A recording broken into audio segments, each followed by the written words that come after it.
نا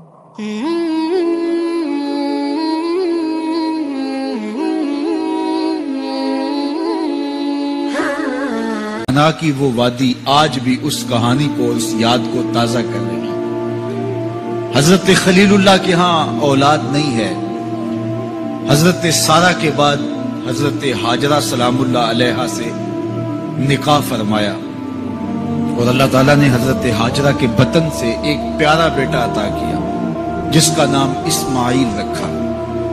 لیکن آزمائش یہ آئی، حکم یہ ہوا کہ میرے خلیل اگر مجھ سے محبت کرتے ہو تو اپنے اس بیٹے کو اور اپنی اہلیہ کو وادی غیر ذی زرع میں چھوڑ آؤ، اور اللہ کے حکم کی تعمیل کرتے ہوئے اپنی زوجہ کو اور اپنے نونہال بیٹے کو وہاں چھوڑ آئے۔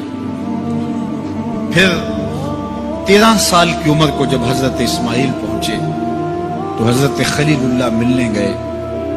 ایک خواب دیکھا، خواب میں کیا منظر تھا کہ میں اپنے بیٹے کو ذبح کر رہا ہوں۔ اللہ اکبر، یہ کوئی آسان کام نہیں تھا، لیکن نبی کا خواب بمنزلہ وحی ہوتا ہے۔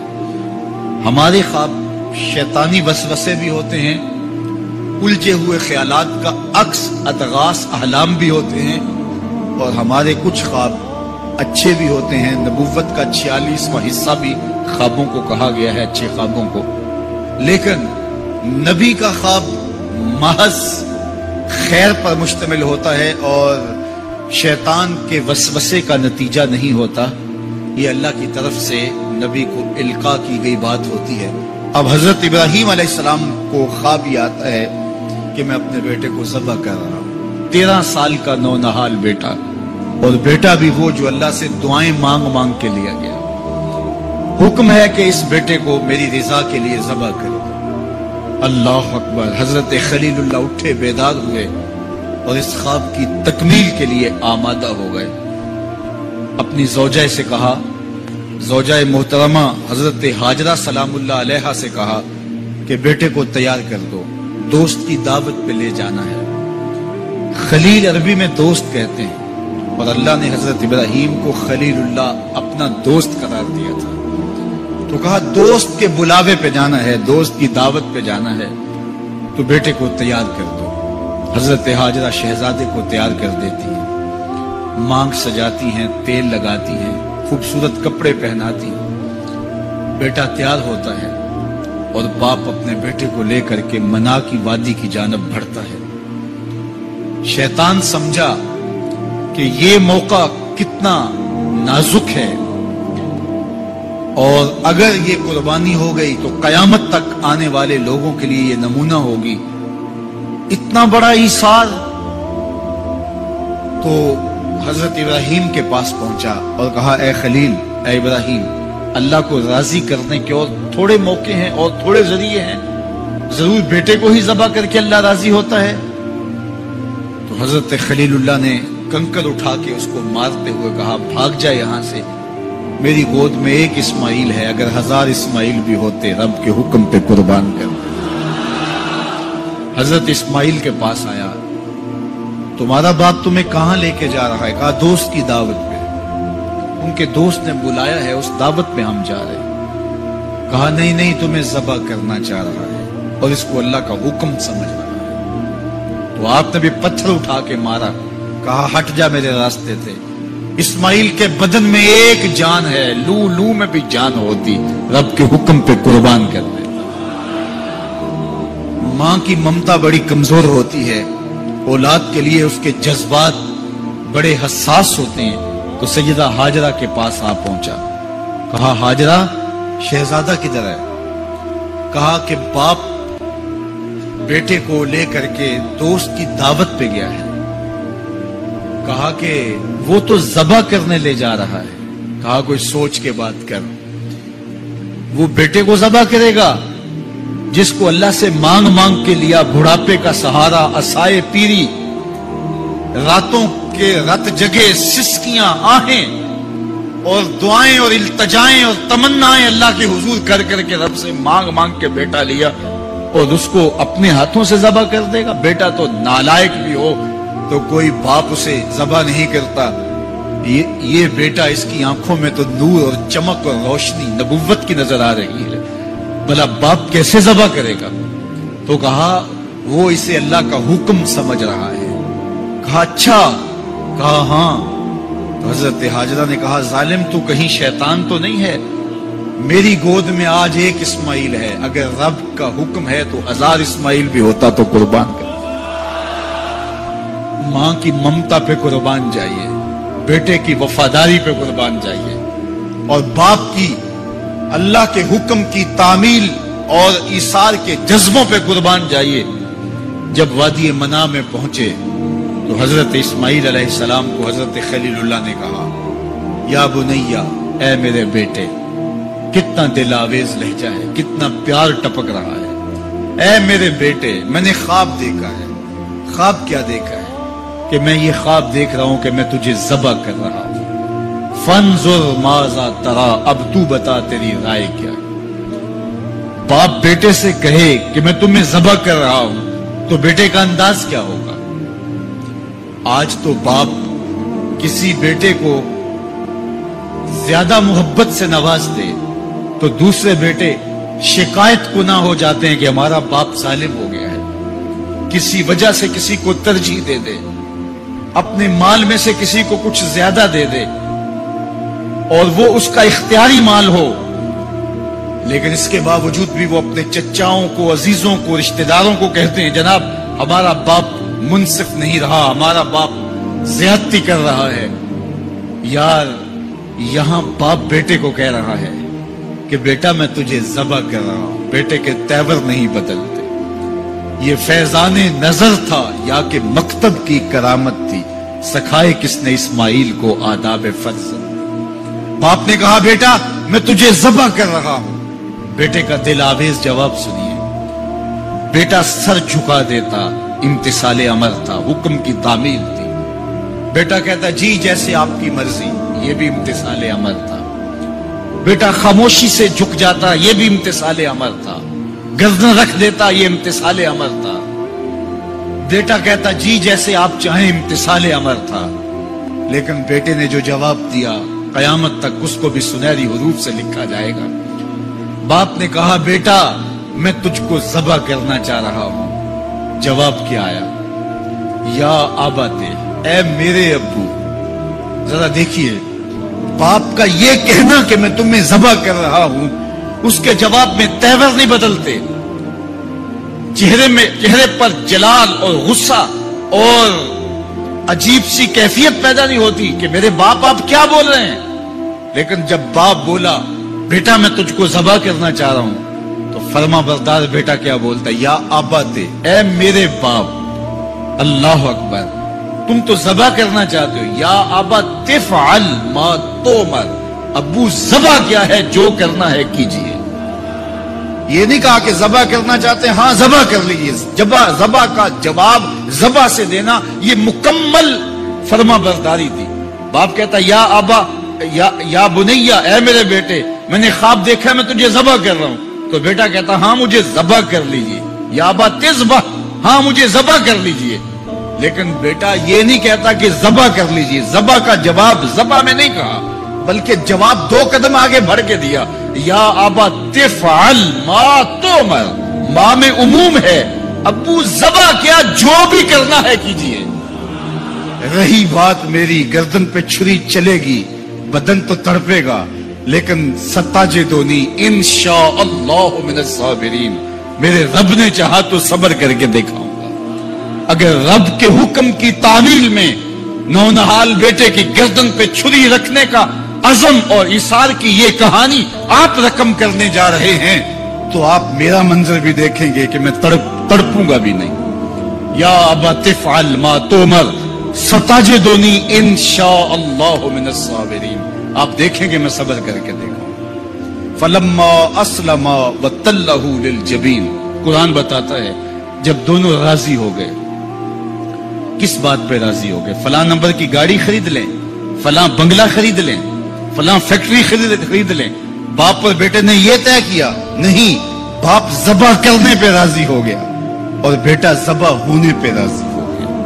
فلما اسلما، ایک تو ہمارا اسلام ہے، یہاں دیکھو ان کا اسلام، الاسلام گردن نہادن، اسلام کا معنی یہ ہے گردن رکھ دینا، اپنی مرضی چھوڑ دینا۔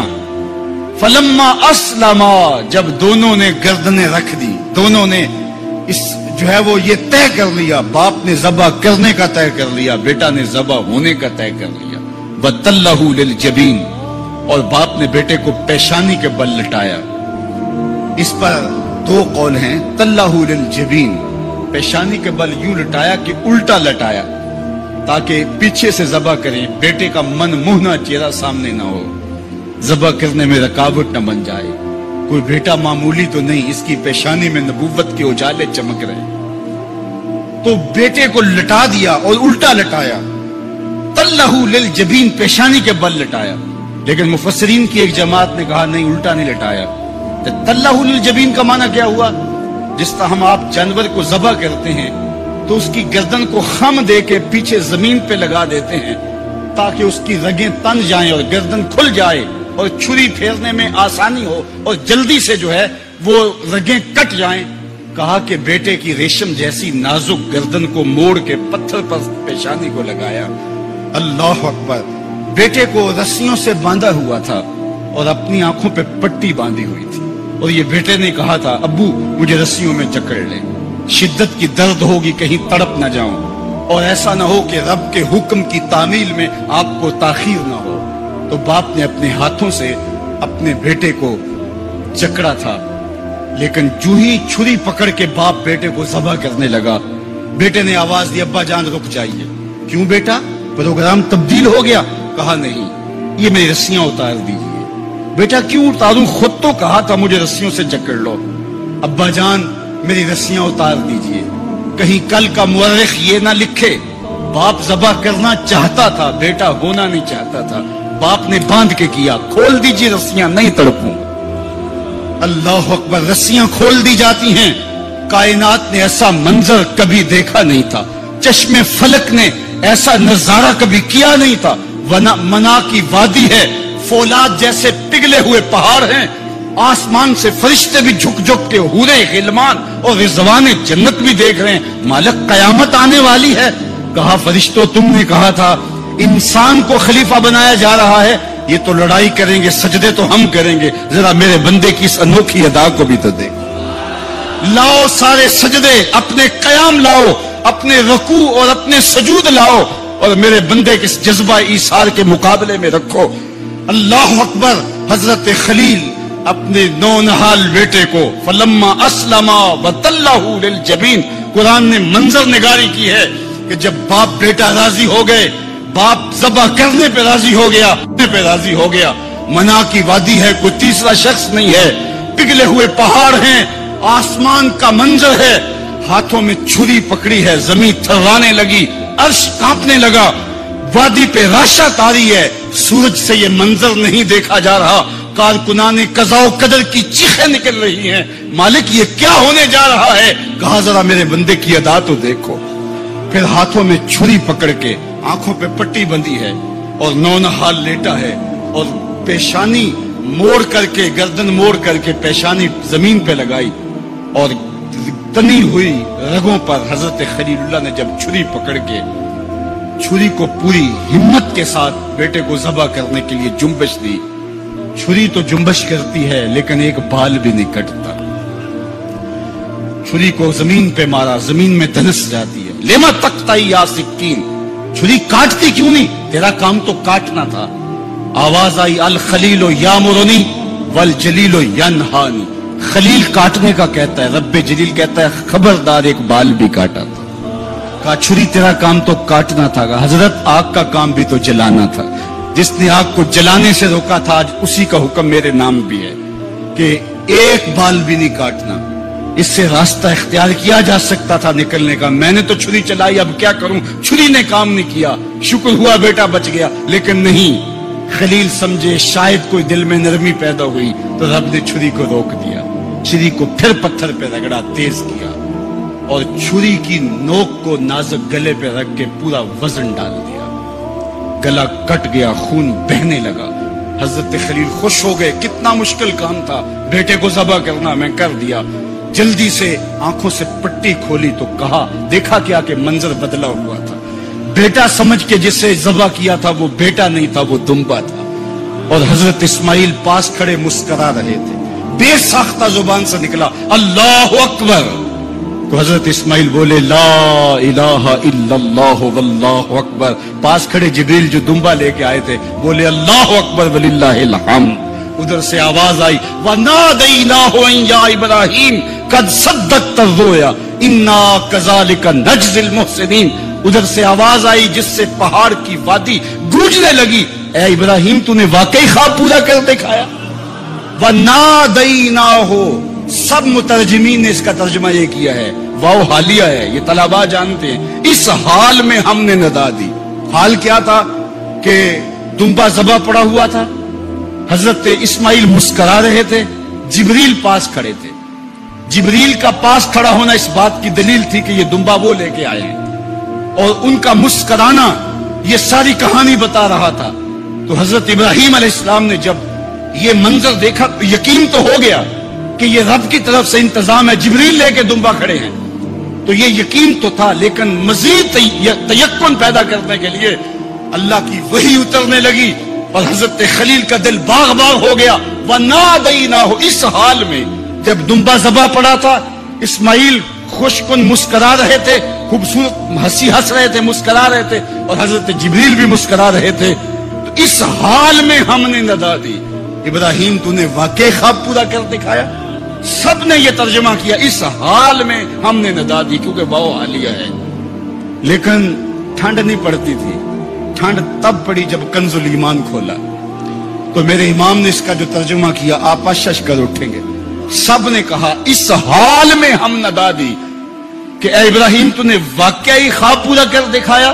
لیکن اعلیٰ حضرت جنہوں نے قرآن کا ترجمہ ہی نہیں کیا، قرآن کی ترجمانی بھی کی ہے، انہوں نے اس کا ترجمہ کیا وَنَادَيْنَاهُ أَن يَا إِبْرَاهِيمُ۔ اے مخاطب اس موقع کا حال نہ پوچھ جب ہم نے ندا دی، پھر کیا عالم ہوا کہ جب ہم نے آواز دی، یقین تو پہلے ہی پیدا ہو چکا تھا، لیکن جب وادی وحی کے اجالوں سے چمکنے لگی اور ہر سمت وحی کا نور پھیل گیا، پھر کیا حال ہوا حضرت خلیل کا۔ اے مخاطب پھر اس موقع کا حال نہ پوچھ جب ہم نے ندا دی، اے ابراہیم تو نے واقعی خواب پورا کر دکھایا۔ اِنَّا كَذَلِكَ نَجْزِي الْمُحْسِنِينَ، ہم نیکوکاروں کو یوں ہی جزا دیتے ہیں۔ ہم آپ کا بیٹا تو نہیں لینا تھا، بس ابراہیم تیرا امتحان پورا ہو گیا، تو نے امتحان میں 100 نمبر لے لیے، سرخرو ہو گیا، کامیاب ہو گیا۔ یہ تماشائے لب بام تو نہیں تھا، یہ کوئی آسان کام تو نہیں تھا۔ اللہ اکبر، فرمایا ہم نے اس کو پچھلوں کے لیے سنت کے طور پہ باقی رکھا۔ سلام علی ابراہیم، ابراہیم تیرے اوپر سلام۔ آج اسی منسک پہ، اسی قربان گاہ پہ 40 لاکھ حجاج کرام قربانیاں پیش کرتے ہیں، کوئی 2 قربانیاں، کوئی 5 قربانیاں، بعض 100 اونٹ پیش کر رہے ہوتے ہیں۔ اللہ اکبر، صدیاں گزر گئیں، یہ تو صرف منا کی قربان گاہ ہے۔ پوری دنیا پہ پھیلے ہوئے مسلمان اس دن جانور ذبح کر رہے ہوتے ہیں۔ عید کے دن قریب آتے ہیں تو میں گزرتا ہوں سڑکوں، بازاروں اور گلیوں سے، ہر سمت لوگ موٹے تازے جانور لیے گھوم رہے ہوتے ہیں، اور سڑکوں کے اوپر جانوروں کے جو ہیں وہ ٹھٹ کے ٹھٹ لگے ہوئے ہوتے ہیں۔ تو میری زبان سے بے ساختہ یہی جملے نکلتے ہیں، سلام علی ابراہیم۔